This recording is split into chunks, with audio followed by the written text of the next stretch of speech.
Hey, look, it's not my responsibility, and I'm not done playing the role of a psychologist. That's not the point here. At the end of the day, you speak to a psychologist, you speak to a psychiatrist. There are people like you, and they have their own limitations, despite the fact that they are mind specialists. What am I saying?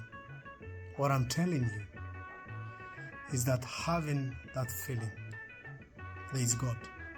Having that feeling, there's a creator behind you.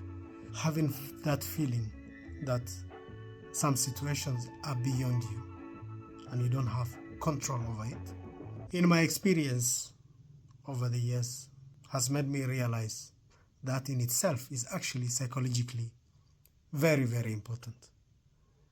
When you know that, you are at peace already half the time.